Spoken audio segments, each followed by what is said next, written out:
요한계시록 2장 18절에서 29절 말씀까지 같이 한번 읽어보도록 하겠습니다. 두아디라 교회의 사자에게 편지하라. 그 눈이 불꽃 같고 그 발이 빛난 주석과 같은 하나님의 아들이 이르시되 내가 네 사업과 사랑과 믿음과 섬김과 인내를 아노니 내 나중 행위가 처음과 보다 많도다. 그러나 내게 책망할 일이 있노라. 자칭 선지자라 하는 여자 이세벨을 내가 용납하니 그가 내 종들을 가르쳐 꾀어 행음하게 하고 우상의 제물을 먹게 하는도다. 또 내가 그에게 회개할 기회를 주었으되 자기의 음행을 회개하고자 하지 아니하는도다. 볼지어다 내가 그를 침상에 던질 터이요 또 그와 더불어 가늠하는 자들도 만일 그의 행위를 회개하지 아니하면 큰 환난 가운데에 던지고 또 내가 사망으로 그의 자녀를 죽이리니 모든 교회가 나는 사람의 뜻과 마음을 살피는 자인 줄 알지라. 내가 너희 각 사람의 행위대로 갚아 주리라. 두아디라에 남아있어 이 교훈을 받지 아니하고 소위 사탄의 깊은 것을 알지 못하는 너희에게 말하니 다른 짐으로 너희에게 지울 것은 없노라. 다만 너희에게 이르는 것을 내가 올 때까지 굳게 잡으라. 이기는 자와 끝까지 내 일을 지키는 그에게 만국을 다스리는 권세를 주리니 그가 철장을 가지고 그들을 다스리며 질그릇게 드리는 것과 같이 하리라. 나도 내 아버지께 받은 것이 그러 아니라 내가 또 그에게 새벽별을 주리라. 귀 있는 자는 성령이 교회들에게 하시는 말씀을 들을지어다. 아멘.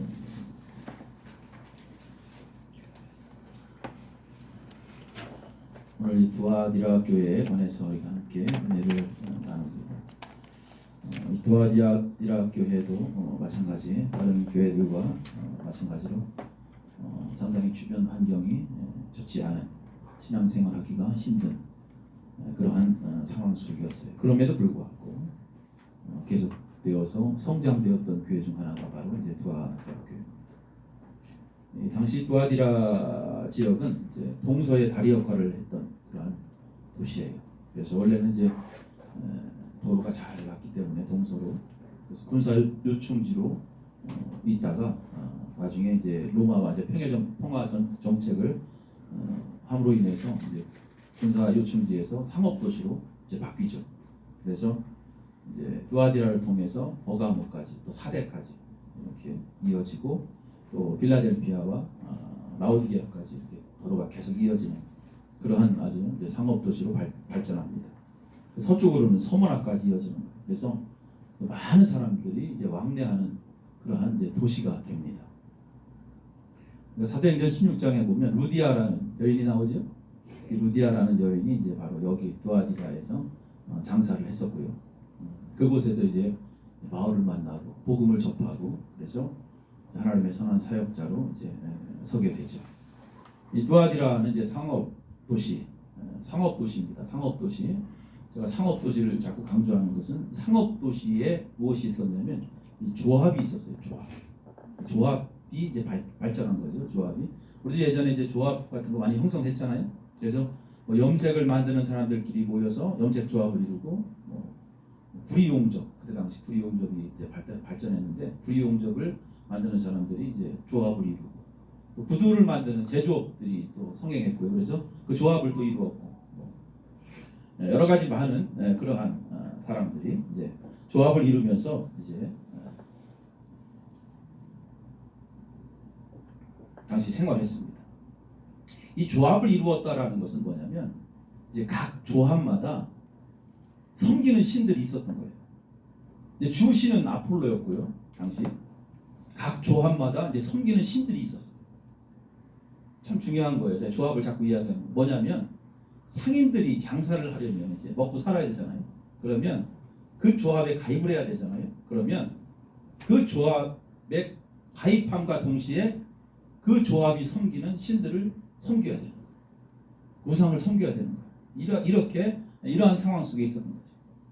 그래서 당시에 아폴로 숭배는 물론 만연했던 거예요. 아폴로 신 여러분 잘 알잖아요. 아폴로 그리스 신화에 나오는 아폴로 로마 제국의 동전에 있었고 또 이 지역에서 통용되는 모든 동전에도 이 아폴로의 그것이 새겨져 있었다는 거죠.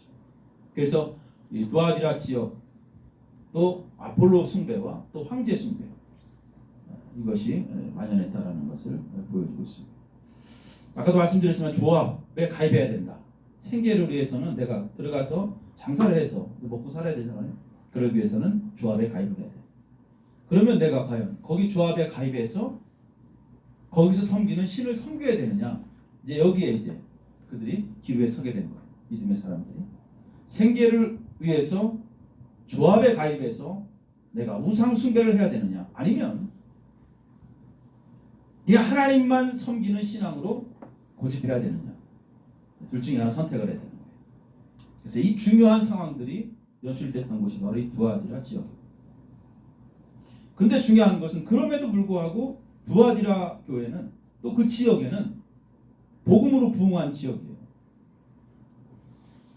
그런데 대부분의 많은 사람들은 이제 먹고 살아야 되니까 어쩔 수 없이 조합에 가입해서 거기 조합 축제에 참여하고 그러면 뭐 거기 우상이 있으니까 우상 앞에 절도 하고 우상도 섬기고 또 우상의 음식도 먹었지만 그래도 이 두아디라 지역은 당시 인구 3분의 1이 거기에 가입하지 않고 하나님을 섬겼다고 해요. 이 어려운 상황 속에서도 하나님을 섬기는 사람들이 많았다라는 것입니다. 이것은 매우 놀라운 일이죠. 오늘 말씀의 핵심이 바로 그거죠. 매우 힘든 상황에서도 부흥은 멈추지 않는다는 거예요. 많은 사람들이 그 조합에 가입해서 먹고 살 걸 걱정해서 거기 많은 사람들이 가입했지만 그래도 끝까지 하나님만 섬기겠다고 고집하는 사람들이 많았다라는 거죠. 이게 중요한 거예요. 그래서 오늘 우리가 이 두아디라 교회의 두 가지가 칭찬과 책망의 내용이 나오지만 우리가 말씀들을 보면서 우리 믿음의 도전의 시간이 되었으면 합니다. 오늘 18절 말씀 보면 두아디라 교회의 사자에게 편지하라 이렇게 기록되면서 주님께서 이렇게 말씀하시죠. 주님의 모습을 표현하죠. 그 눈이 불꽃 같고 그 발이 빛난 주석과 같은 하나님의 아들 이렇게 불꽃 같고 그 발이 빛난 주석 같다. 자, 불꽃 같은 눈은 우리가 잘 알죠. 이거 뭐예요? 불꽃 같은 눈으로 바라보는 거, 지켜보는 거. 모든 것을 빼놓지 않고 하나님께서 보고 계신다라는 것이죠. 그러니까 요한계시록의 내용 중에 중요하게 생각하는 부분들이 있어요. 중요하게 생각할 것이 뭐냐면 하나님께서 당시 교회 여정, 특별히 7교회, 이 소아시아 7교회의 모든 영적 여정을 하나님이 다 보고 아시고 그 모든 상황들을 하나님께서 다 지금 관찰하고 있다는 것입니다. 그 모든 교회들의 상황, 또 그 교회에 속해 있는 모든 성도들의 삶 전체를 하나님께서 다 알고 계신다는 거예요. 그래서 하나님께서 다 아신다라는 표현들이 계속 반복적으로 나오죠. 또 말씀 보면 불꽃 같은 눈으로 하나님께서 주시하고 있다. 그래서 그 하나님은 현재 정말 힘들고 어려운 상황 속에서 생계를 위해서 조합에 가입해서 우상 숭배를 해야 되느냐 아니면 하나님만을 섬기는 신앙으로 고집해야 하느냐 하는 그러한 갈등 속에 있는 교회가 처한 상황을 하나님께서 다 아시고 그럼에도 불구하고 그 상황 속에서도 사랑과 믿음과 섬김과 인내를 저버리지 않고 끝까지 하나님만을 고집했던 성도들 하나님께서 보고 있다는 거예요. 그리고 그들을 바라보시면서 그들을 칭찬하고 있습니다. 19절 말씀이 바로 칭찬하시는 내용이죠. 내가 네 사업과 사랑과 믿음과 섬김과 인내를 아노니 안다. 내 나중 행위가 처음 것보다 많도다. 먼저 사랑을 이야기합시다. 사랑은 하나님의 본체입니다. 그래서 요한일서 4장에 보면 하나님은 사랑이시다 이렇게 표현합니다. 이 사랑이라는 것, 특히 여기서 말하는 사랑은 아가페 사랑을 이야기합니다. 아가페 사랑은 자기를 포기한 거예요. 자기 포기적 사랑이죠. 그래서 우리가 교회가 가져야 될 그러한 덕, 바로 이 아가페. 그래서 이 아가페를 통해서 자기를 포기함으로 인해서 세상 가운데 또 교회 공동체 위상을 드러내는 것입니다. 이러한 사랑이 이 두아디라 교회에 있었던 거예요. 그래서 이 사랑이 바로 그 지역의 복음화의 동력이 됐던 것입니다. 주님께서는 그러한 모습을 다 알고 계신다라는 거죠. 그 다음에 그들의 믿음을 보십니다. 매우 어려운 상황 속에서 힘든 상황임에도 상황임에 틀림없죠. 특별히 생계를 위협하는 그러한 상황입니다. 그러나 그런 상황에서 그들은 우상을 숭배하지 않고 끝까지 하나님만을 고집하는 그들의 믿음, 저버리지 않는 하나님께서 본 거예요. 여러분, 믿음은요, 우리 그리스도인들에게 있어서 아주 최강의 무기가 바로 믿음이에요. 맞습니까? 믿음으로 사는 거죠. 여러분, 무엇으로 살아요? 우리 믿음으로 사는 거예요. 어떤 상황 속에서도 정말 믿음만 있으면, 하나님을 향한 믿음만 있으면 놀라운 일들이 벌어진다는 거예요. 이 두아디라 교회가 갖고 있었던 그 믿음, 그래, 하나님을 고집하라, 하나님을 섬기자. 조합 가입해야 내가 먹고 살겠지만 그거 포기하고 하나님만을 향한 믿음, 하나님을 선택했던 그들의 믿음, 그게 놀라운 거예요. 그 믿음은 주님의 칭찬을 받기에 아주 훌륭했던 믿음이었다. 우리들도 이 믿음을 간직하기를 간절히 바랍니다. 믿음을 간직. 하나님만 고집해야 돼요. 아무리 바쁜 일 있고 세상에 여러 가지 일이 있어도 하나님을 고집해야 돼. 끝까지 하나님을 고집해야 돼. 이러한 자들이 주님으로부터 칭찬을 받는 거예요. 이게 최고의 무기라는 것을 꼭 기억해야 돼요. 그 다음에 섬김이죠. 섬김. 이것도 교회가 가져야 될 덕 중에 하나, 섬김. 이 섬김이라는 것은 뭐예요? 아가페, 아까 말씀드렸죠. 사랑. 자기를 포기한 사랑을 구체적으로 표현하는 것이 바로 섬기는 거예요. 나를 포기하고 다른 사람을 바라보는 거. 이것이 섬김이에요. 그래서 두아디라 교회의 그 사랑의 열매가 바로 섬김으로 나타나는 것입니다. 주님께서 이것을 보고 기뻐하시는 것이죠. 그 마지막으로 인내한 거예요. 얼마나 힘들겠습니까?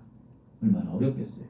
그래도 끝까지 여러분 신앙을 지키는 거죠. 신앙을 지키는 힘은 바로 인내는 거예요. 인내하는 거예요. 어떤 상황 속에서 정말 인내하면서 나갈 때 그 믿음, 인내하는 그 믿음은 그것이 연단이 돼서 소망으로 바뀌는 것입니다. 결국 인내하는 성도가 최후의 승리를 얻을 수 있다는 거예요. 두아디라 교회 이처럼 사랑과 믿음, 섬김, 인내 놓지 않고 있었습니다. 주님께서 이것을 보시고 그를 칭찬하십니다. 근데 중요한 것은 이러한 것들이 점점 진보되었다라는 거예요. 점점 후퇴된 것이 아니라 퇴보된 것이 아니라 진보된 믿음으로, 진보된 사랑으로, 진보된 섬김으로, 진보된 인내로 그들이 날로 성장했다는 거예요. 주님께서 이 부분을 보고 더 기뻐하시고 칭찬하시고 더 나아지는 그러한 신앙. 어제보다 내가 오늘이 더 나아진다. 오늘보다 내일이 더 나아져야 된다. 우리의 신앙이 과연 어떨까? 점점 나아지고 있는가? 우리 자신들을 한번 돌아봐야 됩니다. 신앙의 성장을 이루지 못하면 그것은 곧 예수 그리스도의 생명 위에 올바로 신앙이 세워지지 않았다라는 증거입니다. 반드시 신앙은 성장해야 돼. 성장해야 돼. 주님은 우리의 성숙함을 원하는 거예요. 맨날 어린아이와 같은 신앙으로 있어서는 안 되는 거예요. 성장해야 돼. 예수의 생명은 우리로 점점 성숙하게 만드는 거예요. 교회와 성도는 이런 생명을 담고 있는 곳이에요. 생명이 있다는 것은 반드시 성장을 이룬다는 것입니다. 우리 마음속에 예수 생명이 항상 존재해야 된다. 어떤 사람은 처음에는 정말 열심히 하는 사람이 있어. 그러나 성장하지 못하는 사람, 제자리 걸음하는 사람, 아니 뒤로 후퇴하는 사람들이 있어. 점점 식어지는 사람. 그러한 사람들은 예수의 생명이 아니라 자기의 힘과 의지와 노력으로 무엇인가 하려고 하기 때문에 처음엔 열심히지만 성장을 이루지 못하는 거예요. 여러분, 생명은 또 다른 생명을 낳습니다. 우리 안에 예수의 생명이 있다면 그 생명은 세상을 향할 것이며, 그래서 세상이 예수의 생명을 알아가는 거예요.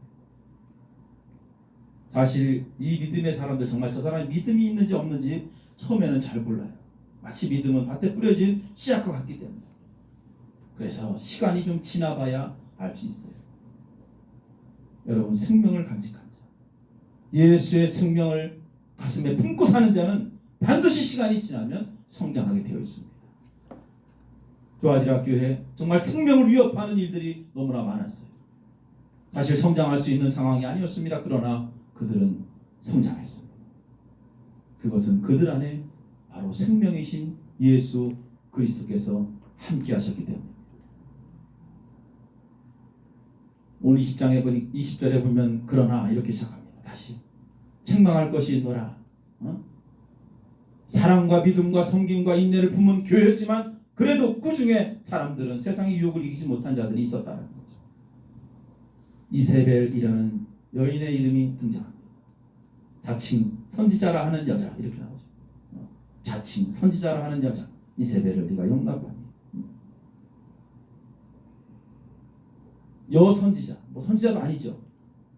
근데 그 이세벨의 꼬임에 넘어간 자들. 이세벨은 우리가 그 이스라엘 아합 왕의 아내와 이름이 같은데 그 여인이 아니죠. 동일한 이름을 가진 그 여인.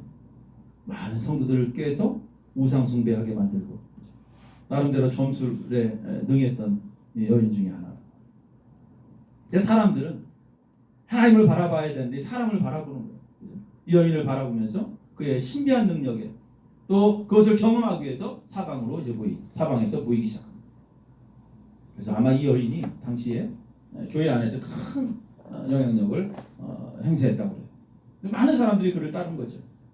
그래서 이사벨이라는 이 여인은 사람들로 하여금 하나님만을 섬기게 해야 되는데 우상에게 절하게 만들고 우상의 재물을 먹게 만들고.